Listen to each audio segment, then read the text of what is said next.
71 থেকে শুরু করে 2024 সাল পর্যন্ত বাংলাদেশে যারা রাষ্ট্রীয় ক্ষমতায় ছিল এদের দুর্বৃত্তায়ন, এদের নোংরামি, এদের নষ্টামি, এদের দুর্নীতি, এদের অপশাসনের কারণে আমরা মুক্তিযুদ্ধের যে ফলটা সেটা ভোগ করতে পারি। এই ফলটা না পাওয়ার কারণে আমাদের তরুণ সমাজ আবারও 2024 সালে নতুন একটা বিপ্লব ঘটিয়েছে। আমাদের তরুণরা 71-এর যুদ্ধের পর যেহেতু 24-এ আরেকটা জুলাই বিপ্লব নামে একটা বিপ্লব ঘটিয়েছে, 71 লক্ষ্য উদ্দেশ্য পূরণে ব্যর্থ হয়েছে। ঠিক তারই উদাহরণ দিয়ে আমি বলতে চাই যে পাটগ্রামে এই যে পাটগ্রাম সাংবাদিক ইউনিয়ন নামে নতুন যে একটা প্রেস ক্লাব তৈরি হতে যাচ্ছে, এটার প্রয়োজন আছে। কারণ পাটগ্রামের অন্য অন্য যে সংগঠনগুলো আছে, তারা সংগঠনের যে মূল উদ্দেশ্য এবং লক্ষ্য, সাংবাদিকতার এবং সাংবাদিকের মূল যে উদ্দেশ্য লক্ষ্য, তারা সেটা ফিল আপ করতে পারেনি। এই যে আমরা সংঘবদ্ধ হয়েছি, এই সংঘবদ্ধ হওয়ার আসলে উদ্দেশ্য কি, লক্ষ্য কি? আমরা আসলে এই লক্ষ্য এই উদ্দেশ্যের দিকে কতটুকু ধাবিত হতে পারব? একটা উদ্দেশ্য এবং একটা লক্ষ্য যখন আমরা পূরণ করতে যাই, তখন কতগুলো বেসিক ক্যারেক্টারিস্টিক্স থাকতে হয়, বেসিক কতগুলো কোয়ালিটিস থাকতে হয়। আপনি যখন একটা সংগঠন দাঁড় করাবেন, সেই সংগঠন পরিচালনা করার জন্য যারা সংগঠনের মধ্যে থাকবে, তাদের কতগুলো কোয়ালিটিস থাকতে হয়। সংগঠনের কতগুলো নীতিমালা থাকে, সংগঠন যে কাজগুলো দেয় সেই কাজগুলো করতে হয়। সংগঠন যারা করবে তাদের দক্ষতা থাকতে হয়, তাদের পার্সোনালিটি থাকতে হয়, তাদের যোগ্যতা থাকতে হয়। মোদ্দা কথা কতগুলো কোয়ালিটিস থাকতে হয়, গুড কোয়ালিটিস থাকতে হয়। বাংলাদেশের মতো অপরাধপ্রবণ একটা রাষ্ট্রে, পাটগ্রামের মতো অপরাধপ্রবণ একটা জায়গায় সাংবাদিকতা করতে যদি কেউ আসে, তাহলে তার স্পেশাল কতগুলো কোয়ালিটিস লাগে। সাংবাদিকতা বা সাংবাদিকের লক্ষ্য উদ্দেশ্য, দুটো উদ্দেশ্য আছে। একটা হলো প্রবলেমসগুলো তুলে আনা, আর একটা পটেনশিয়ালিটিসগুলো তুলে আনা।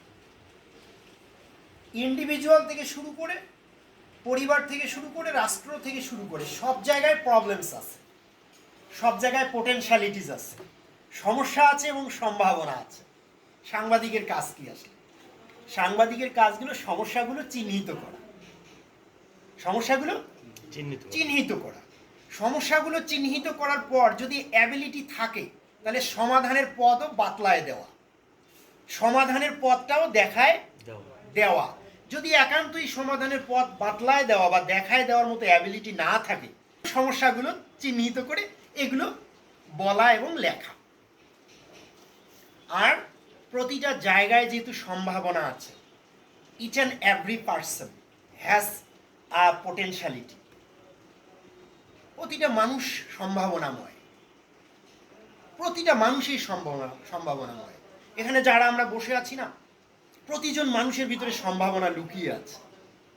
নিজেকে ছোট করে দেখার, খাটো করে দেখার কোনো সুযোগ নাই। আপনারা যদি কাজী নজরুল ইসলামের কবিতা পড়েন, তাহলে আপনি বুঝতে পারবেন যে একজন মানুষ কত বেশি সম্ভাবনাময় এবং নিজেকে কত বেশি উপরে উঠায় ফেলতে পারে তার কর্মের মাধ্যমে, তার জ্ঞানের মাধ্যমে এবং তার চারিত্রিক গুণাবলীর মাধ্যমে। আমাদের নবী করিম সাল্লাল্লাহু আলাইহি সাল্লাম তিনি কিন্তু একজন মানুষ, যদিও অনেক হুজুর মানতে চায় না। তিনি কিন্তু মানুষ, কিন্তু আদর্শ মানুষ, উত্তম চরিত্রের মানুষ। এই মানুষ আল্লাহর রসুল হয়েছেন এবং আল্লাহর তিনি বন্ধু হয়ে গেছেন। তাহলে মানুষ যদি আল্লাহর বন্ধু হতে পারে, তাহলে মানুষ কোন পর্যন্ত পৌঁছতে পারে? মানুষ অনেক বড় মাপের হতে পারে, কিন্তু তার অবশ্যই he or she has some qualities, তার অবশ্যই কিছু গুণাবলী থাকবে। আমি শিক্ষকতা করি কলেজে, কিন্তু কলেজে পড়ানোর থেকে এই কাজটা আমার কাছে অনেক বেশি টাফ মনে হয়। আমি এই যে এখানে আমি খুব ভালো লাগছে আমার, স্যার একটু দেখবেন, এখানে আমার খুব ভালো লাগছে যে কয়েকজন টুপি পরা ভাই এবং কয়েকজন রীতিমতো দাড়ি রাখা ভাই এসেছেন জার্নালিজম করার জন্য। এটা আমি অ্যাবসলিউটলি আই প্রেস ইউ। ইতোপূর্বে অনেকেই হুজুররা মনে করতো কি, তোর জার্নালিজম কেমন হুজুররা করে? আরে জার্নালিজম তো একটা ভালো কাজ। সৃষ্টিকর্তার উপর যদি আপনার বিশ্বাস থাকে, আপনি যদি ইমানের পরীক্ষা দিতে চান, তাহলে আপনি জার্নালিজম করেন। আপনার সৃষ্টিকর্তার উপরে বিশ্বাসের পর আপনি যদি ইমানের পরীক্ষা দিতে চান, আপনি জার্নালিজম করেন। যদি আপনি একজন সফল জার্নালিস্ট হন, আপনি ইমানের সর্বোচ্চ পর্যায়টাতে আপনি উত্তীর্ণ হয়ে যাবেন। আর অনেকেই বলে কি হুজুরা জার্নালিজম করবে না, হুজুরা জার্নালিজম না করে কে করবে? আগে বলা হতো হুজুরা রাজনীতি করবে না।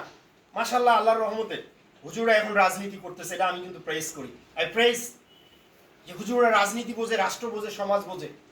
আরে আপনাদের মতো ভালো মানুষরা না বুঝলে কে বুঝবে রে ভাই? নষ্ট চরিত্রের মানুষগুলো জার্নালিজম করে, নষ্ট চরিত্রের মানুষরা রাজনীতি করে। কি এটা হলো একটা কিছু।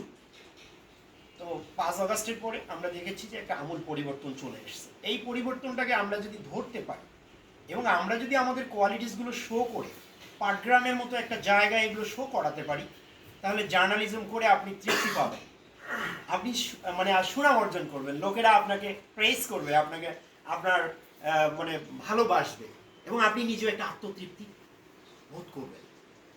আমাদের কাজ হলো সত্য এবং সুন্দরটাকে সাবলাইম করা, হাইলাইটস করা। সাংবাদিকতায় ভাইরা বলেছে, সাংবাদিকতা করার নামে কেউ একজন যিনি ভিকটিম হলেন তিনি 3000 টাকা দিলেন, আর আপনি ক্রিমিনালের কাছ থেকে আবার গিয়ে 5000 টাকা নিলেন। What is this? এটা কি জার্নালিজম বলে নাকি? আর এই যে অফিসে আদালতে গিয়ে লেখে না, পত্রিকা নাই, কোনোদিনও নিউজ করছে না, তারপর আমাদের অফিসগুলোতে গিয়ে তারা বিজ্ঞাপন নিচ্ছে। আমাদের ডেফিনিট কিছু আদর্শ থাকা দরকার, যেখানে সত্য নাই, যেখানে সুন্দর নাই, যেখানে প্রতারণা আছে, ভাওতাবাজি আছে, সেখানে আমরা থাকতে পারি না, পারি না, পারি না। আমাকে কথা দিতে হবে যে আপনারা যেটা সত্য, যেটা ন্যায়, যেটা ভালো, সেইটা আমরা তুলে ধরব, আমরা অন্যায়ের বিরুদ্ধে দাঁড়াবো। চট্টগ্রামে সাংবাদিকতা করার একটা দারুণ সুযোগ আছে, কারণ এটা একটা বর্ডার বেল্ট এরিয়া। এটা একটা বর্ডার বেল্ট। ওই যে ভাই কি বিডি নিউজে কাজ করে, সীমান্ত, যে যেখানেই করি, এটা একটা বর্ডার বেল্ট এরিয়া। এখানে সাংবাদিকতা করে আপনি ওয়ার্ল্ড ওয়াইড আপনার পরিচিতি আনতে পারেন। হিউম্যান ট্রাফিকিং থেকে বিভিন্ন ধরনের স্মাগলিং হয়। তো হিউম্যান ট্রাফিকিং কিন্তু একটা ইন্টারন্যাশনাল নিউজ, এটা কি আপনি জানেন? হিউম্যান ট্রাফিকিং, মানব পাচার একটা ইন্টারন্যাশনাল নিউজ। এবং এই যে আমাদের যে পুশ ইন হলো কিছুদিন আগে, এই যে পুশ ইন কিন্তু এটা একটা ইন্টারন্যাশনাল নিউজ। আপনি যদি এই ধরনের একটা নিউজ করতে গিয়ে একদিন হাইলাইটস করতে পারেন নিজেকে, আপনি পৃথিবীব্যাপী পরিচিতি লাভ করবেন। এই সুযোগটা অন্য জায়গায় নেই। এখানে আছে পাথর, এখানে বালু আছে, আপনি বালু নিয়ে লেখেন না কেন? বালুর সম্ভাবনা কি, বালু দিয়ে কিছু করা যায় কিনা?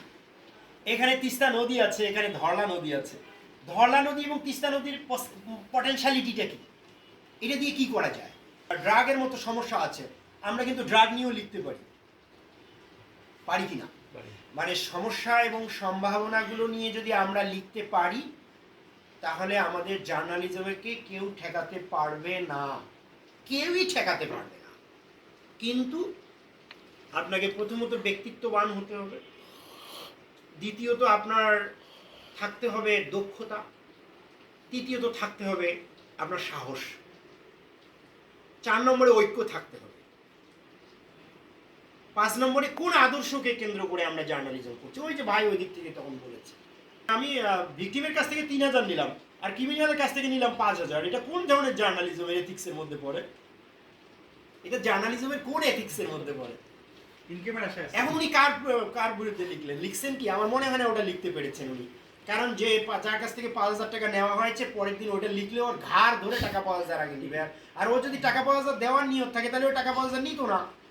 তার মানে ও টাকাও দেয়নি আর লেখেও। আমি বোঝাতে পেরেছি? পেশাটাকে ইউজ করে।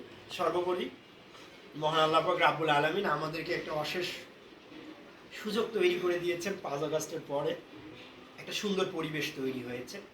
আমরা যদি সবাই সম্মিলিতভাবে আমাদের মূল লক্ষ্য এবং উদ্দেশ্যকে সামনে রেখে আমাদের কোয়ালিটিসগুলো দিয়ে আমরা জার্নালিজম করতে পারি, তাহলে আমি মনে করি যে এই সংগঠনটা টেকানো সম্ভব এবং এটাকে হাইলাইটস করা সম্ভব এবং এর অ্যাক্টিভিটিস সারা বাংলাদেশের মানুষকে দেখানো সম্ভব।